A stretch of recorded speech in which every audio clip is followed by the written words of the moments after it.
देश में खरीफ का सीजन शुरू होने ही वाला है और किसान धान समेत खरीफ की अन्य फसलों की खेती की तैयारियों में लगे हैं। पर इस बार समस्याएं कई हैं। एक तो मिडिल ईस्ट में तनाव के कारण फर्टिलाइजर की कीमतों में तेजी, और दूसरा अब मॉनसून इस साल कैसा रहेगा, इसको लेकर भी चर्चाएं जारी हैं। इन्हीं चर्चाओं के बीच अब रेटिंग एजेंसी ICRA का कहना है कि अगर इस साल मॉनसून में बारिश सामान्य से कम रहती है और अल नीनो का असर बढ़ता है तथा फर्टिलाइजर की आपूर्ति अगर मध्य पूर्व के हालात के कारण प्रभावित होती है, तो इसका असर उत्पादन के साथ ही सीधा लोगों के रसोई घरों पर भी देखने को मिल सकता है।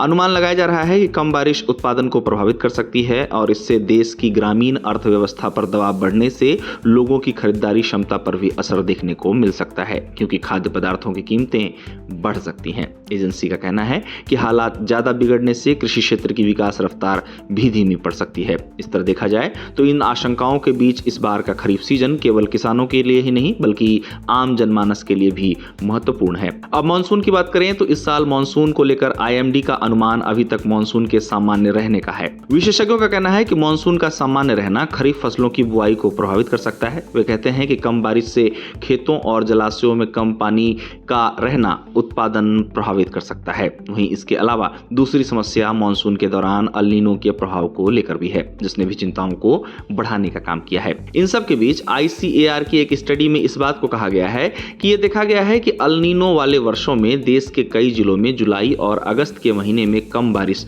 दर्ज की गई, जहां ये दोनों महीने खरीफ की फसलों के विकास के लिए बेहद ही महत्वपूर्ण माने जाते हैं। ऐसे में अगर इस साल जुलाई और अगस्त के महीने में कम बारिश होती है तो ये उत्पादन को प्रभावित कर सकती है।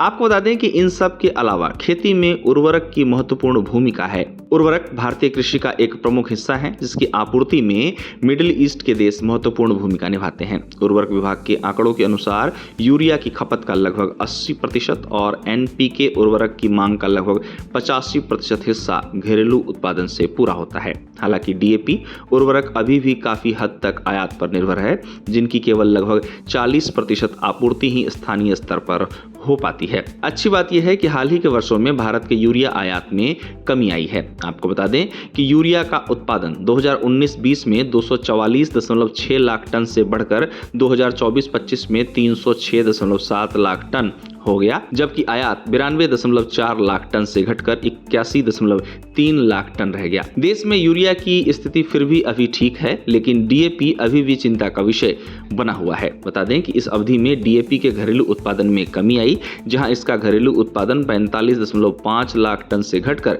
37.7 लाख टन रह गया, जिससे आयात पर निर्भरता बनी रही। वहीं 2019-20 और 2024-25 के बीच NPK के उत्पादन और आयात के आंकड़े की बात की जाए तो इस अवधि में इसका उत्पादन 93.3 लाख टन से बढ़कर 121.1 लाख टन हो गया। हालांकि आयात में भारी वृद्धि हुई और ये 11.7 लाख टन से बढ़कर 28.7 लाख टन हो गया।